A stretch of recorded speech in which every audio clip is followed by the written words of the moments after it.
উফ, এই বৃষ্টিটা আসার আর সময় পেল না। বাসায় যাব আর এখনই বৃষ্টি শুরু হতে হলো। কত লেট হয়ে যাবে এখন বলতো? কখন যে বৃষ্টি থামবে কে জানে। ওহ, তুই এত টেনশন কেন নিচ্ছিস? বৃষ্টি তো নিশ্চয়ই 2 ঘন্টা ধরে হবে না বা 1 ঘন্টা ধরে হবে না, থেমে যাবে, চিন্তা করিস না। এখন আমাদের গল্পটা কন্টিনিউ করে। উফ, নুরি ডিয়ার, তোকে আর কি বলবো। আসলে চারপাশে আমার মানুষগুলো না এত সেলফিশ। মাঝে মাঝে মনে হয় কি আমাদের দেশে সেলফিশ ছাড়া কি কোনো মানুষ নেই? সবাই প্রতিটা কাজে স্বার্থ খোঁজে। কেন রে বাবা?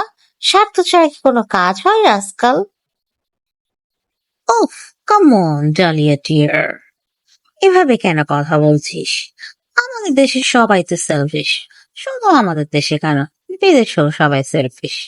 শোন, তুই একটা জিনিস ভেবে দেখ তো, প্রতিটা কাজের পিছনে মানুষের স্বার্থ থাকে।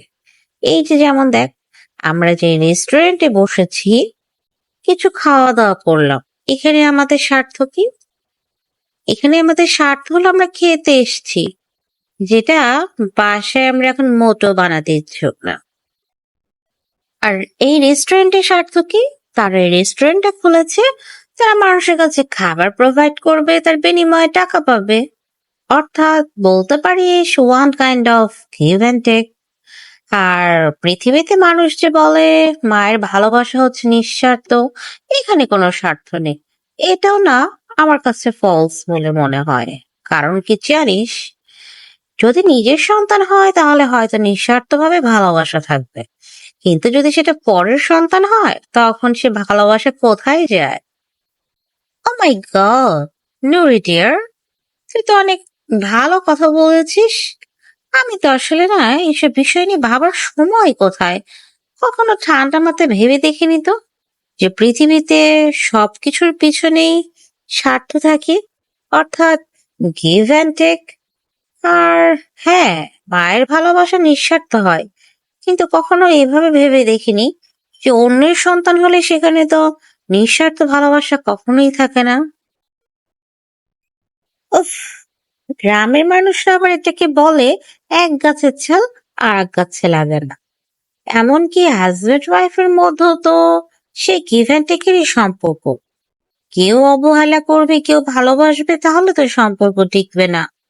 আসলেই তো পৃথিবীটা গিভ অ্যান্ড টেকের উপরেই ব্যালেন্স করে আছে, যেটা আসলে আমরা বুঝতেই পারি না। আমরা এটাকে স্বার্থপরতা নাম দিই। শোন বান্ধবী, তোকে একটা কথা বলি, কথাটা না আজীবন মনে রাখবি। এই পৃথিবীতে যেমন কোনো কাজের পিছনে কিছু না কিছু স্বার্থ থাকে, ঠিক তেমনি সেই সব কার্যসিদ্ধির জন্য যে স্বার্থই থাকুক না কেন, প্রতিটা জিনিস না ব্যালেন্স করে চলা উচিত।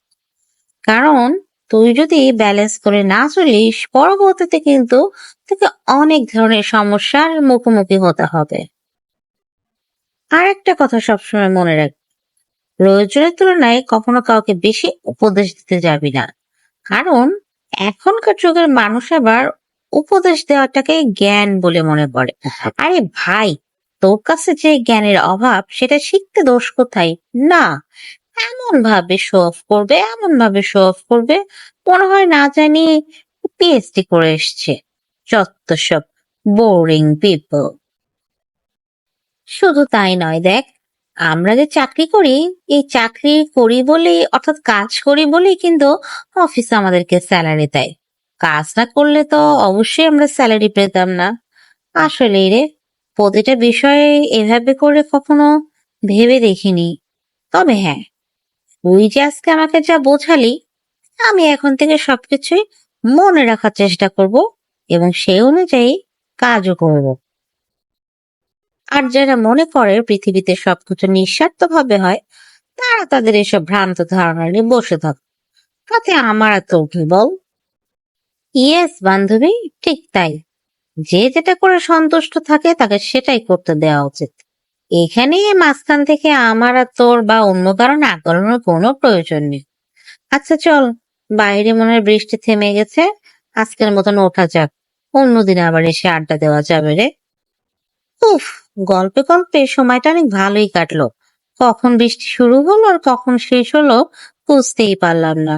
ঠিক আছে, চল আজকের মতন আমরা উঠি।